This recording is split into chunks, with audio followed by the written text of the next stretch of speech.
We continue reading from Bhagavad Gita as it is, chapter 3, text 19. Tasmad ashakta satatam karyam karma samachara asakto hi acharan karma param apnoti purushaha. Therefore, without being attached to the fruits of activities, one should act as a matter of duty. For by working without attachment, one attains the supreme. So here Krishna is saying, what is karma yoga? This is karma yoga, that do your duty. Krishna is not telling Arjun, don't do your duty, that you sit down, go to the forest. As Arjuna was saying, I'll go to the forest and renounce. No, so this is karma yoga. What is that? Without being attached to the fruit of activities, one should act as a matter of duty. For by working without attachment, one attains the supreme. So Krishna is saying, when you work in this detached manner, you do your duty, you do whatever you need to do, your prescribed duty, you do it. But don't think that by doing this, I'll get this and I'm going to enjoy like this. No, do it as a matter of duty and offer the results to Krishna. Offer the results to him.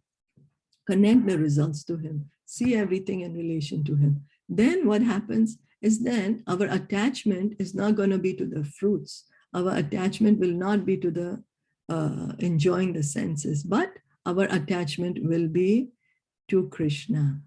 And so that's why we can attain him. We can attain the supreme in that way.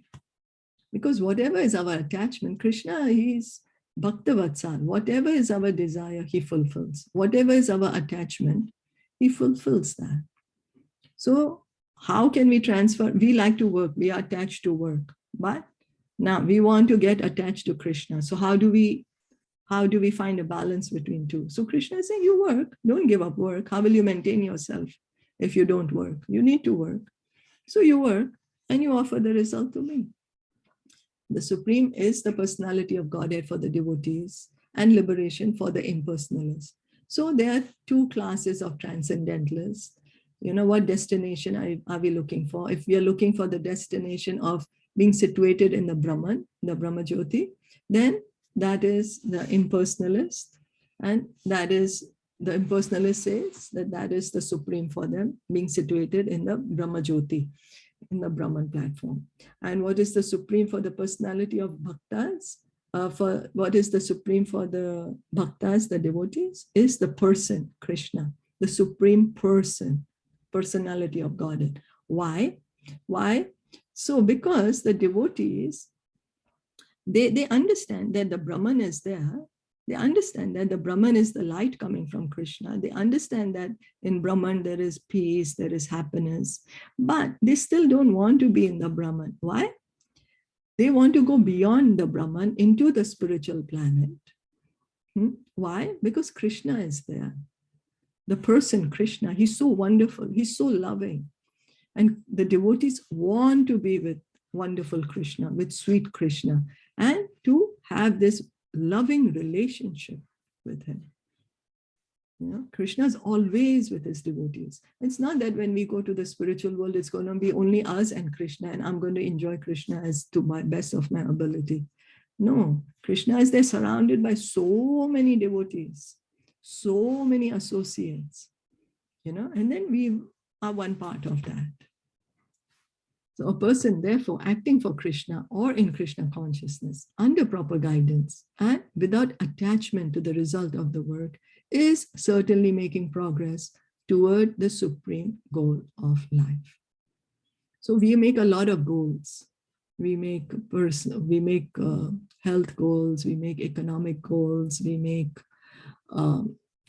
knowledge goals. That's okay. Because we are in the world, so we have these goals. That's all right. But what is the supreme goal? The supreme goal is to revive our love for God. That is the supreme goal. And so how do we do that? Act in Krishna consciousness. Act for Krishna.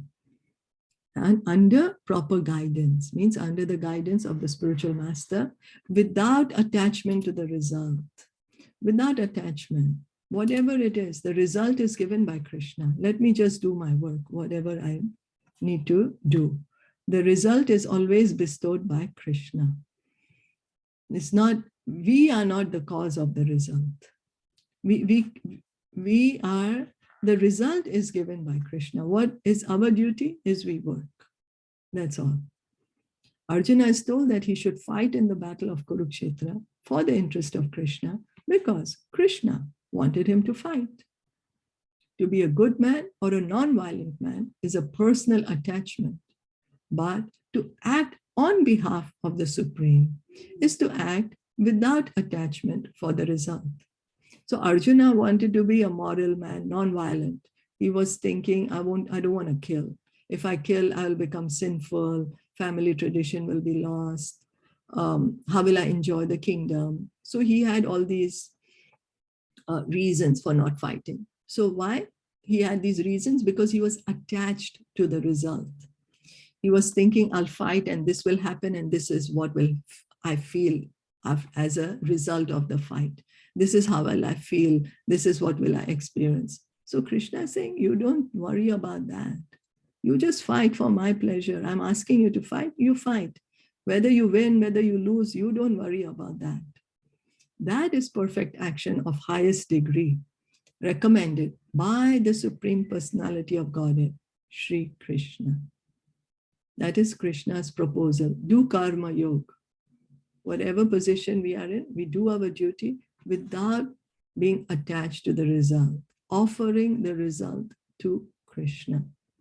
Vedic rituals like prescribed sacrifices are performed for purification of impious activities that were performed in the field of sense gratification. So this is the Prayashchit. A lot of the Vedic section, it deals with doing Prayashchit. You know, oh, I've done something sin. And so then let me do something with which all my sins will go away. You know, like that's the reason people go for pilgrimages, or they'll do charity, or they'll do, you know, different things. Why? Because they understand that during the course of life, there are so many sinful reactions we are getting. So I want to get rid of all these sinful reactions. But action in Krishna consciousness is transcendental to the reactions of good or evil work.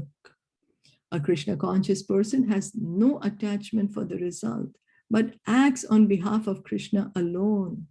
He engages in all kinds of activities, but is completely non-attached.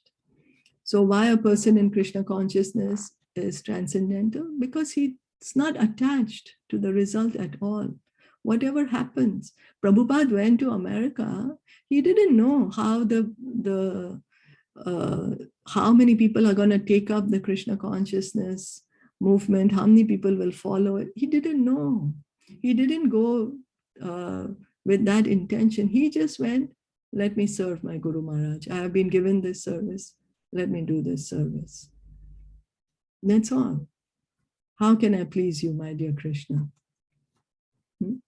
So this is what Krishna is telling us. Don't be attached to the result. You just do your duty. Do your duty for my pleasure. That's what Krishna's proposal is. And in that way, a person can be engaged in all kinds of activities and be completely non-attached. So then what happens with that? Then we don't need to come back to the material world. It's because of our attachment that we're continuing to stay in this material world, because we want to enjoy. So attachment is enjoying. But during the course of the enjoyment, we do bad things. For that, we have to suffer. So then we have to keep coming, keep taking different births, in that. And then how will we get out of here? And it's only in the human form of life that we can get out of this material world. So Krishna is saying, you do your karma yoga. So that's what Lord Caitanya said. Wherever you are, whatever position you are in society, you do be there. Don't change your position. Just start chanting Hare Krishna. Hear from Bhagavatam and Bhagavad Gita. That's the proposal. Is that okay? Yes. Any questions or comments? But that's right, that we get attached to so many things. Yeah. We don't know that it's attachment. We need to think over it takes a lot of time to understand that that's attachment. What actually, like, I just want to share an incident, like how I like badminton. So when Rohit will be coming, and then there is a tournament, and then I was thinking that, oh, kitna acha hoga ke mujhe mil jaye. I was trying so hard so that if he could stay in some apartment and I could play badminton. So that, what was that? That was my attachment, right? I was, because then I have to go over it. कि ठीक है, like I'm trying my best. मिला तो ठीक है, नहीं मिला तो भी ठीक है. How does it matter? So the first priority is that, yes, what is my duty? That should be done. Not that I become so attached. कि नहीं नहीं नहीं. That's wrong, right? That's attachment, right? Yes. But Yeah. we take a lot of time to understand that Attached to the result. falling in the trap of Maya. Yeah. Yes. Thank you for sharing. Yeah, it's true. It's true. You know, we really need to understand what we are thinking and what we are saying and why we are saying and what we are doing. What is our true intention behind this? You know, you rightly said it. You know, we just cover up a lot of things, but what is our real intention, you know?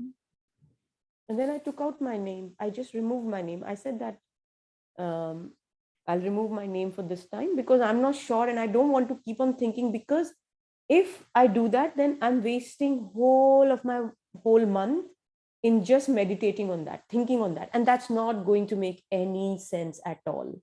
And I'll waste all of my glorious time that I have, like important time that I can do something else. I can read, I can meditate on something else, but I'll be just thinking that. So that's my attachment, I thought. So Yeah. that's attachment. Yes. So then how to get rid of those? Because it's very difficult. We don't even understand that these are attachments sometimes. It's true. It's true. So then, like how? What? So we continue to hear and chant. And then, as you pointed out that day, when the more we read the scriptures, then our intelligence is purified, right? Then with purified intelligence, then we will be able to understand better. So we need to, and it takes a lot of self-reflection. Why am I thinking this? Why am I saying this? What is my intention behind it? So we need to spend some time with ourselves. That I have this desire, I'm doing this, but what actually is the deep down desire behind it?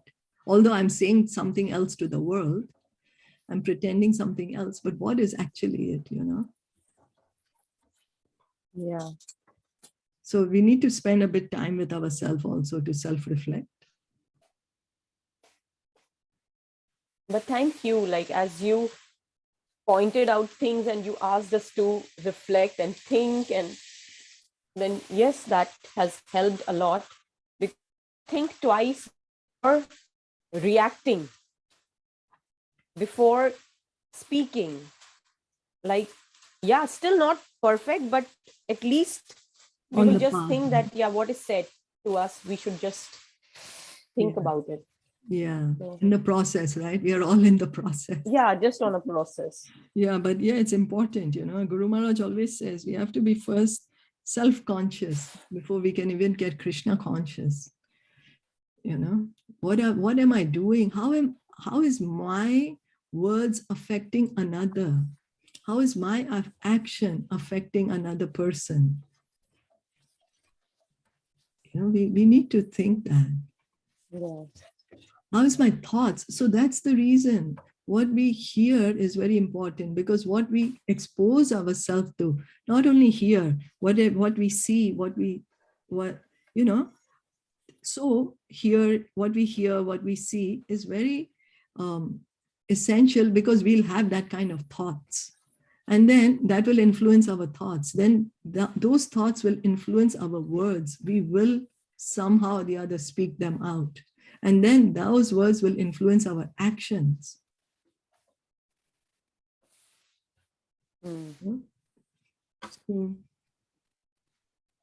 Yes, this makes sense. Yeah, but thank you for sharing. Yeah, it's so true. You know, we need to keep on this self-reflecting. What am I doing and why am I doing it? Although I say something else, but what is my true intention behind it?